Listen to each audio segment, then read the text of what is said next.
Okay. To deter someone, according to Webster's dictionary, is to turn aside, discourage, or prevent from acting. One of the reasons our justice system enforces punishments is to deter criminals from committing them in the first place. There is much controversy surrounding the death penalty and whether it is a deterrent or not. My claim is that the death penalty is not a deterrent because it does not effectively discourage people from committing crimes.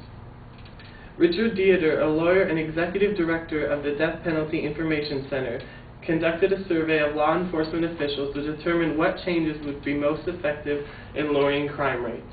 Less than 2% of these officials said that changes in the death penalty would actually lower crime rates, and it followed 25 other areas of concern, with the first being substance abuse.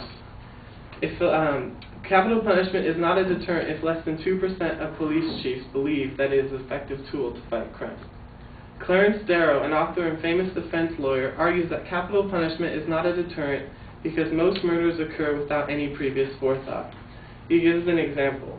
The greatest number of killings occurred during attempted burglaries and robberies. The robber knows that penalties for burglary do not average more than 5 years in prison. He also knows that the penalty for murder is death or life imprisonment.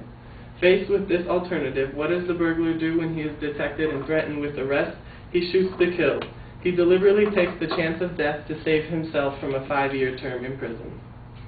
Clarence Darrow is saying that the criminals know the punishment and that they know the penalty for committing murder, yet they choose to do that. They choose to go that route anyway because they think it is worth the risk.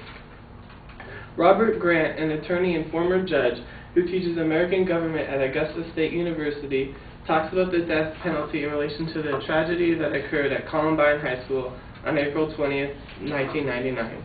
He points out that the preferred ending to the kids' shooting spree was suicide. If the killers wanted to die in the first place, the threat of death penalty would not deter them from carrying out their massacre. In conclusion, although many people have insisted that the death penalty is a deterrent and that it lowers crime rates and that is why we should enforce it, there is no significant evidence to support this, and in fact there is much to the contrary. Regardless of how you feel about the death penalty, whether you think it's constitutional or not, it cannot be argued that it is a deterrent.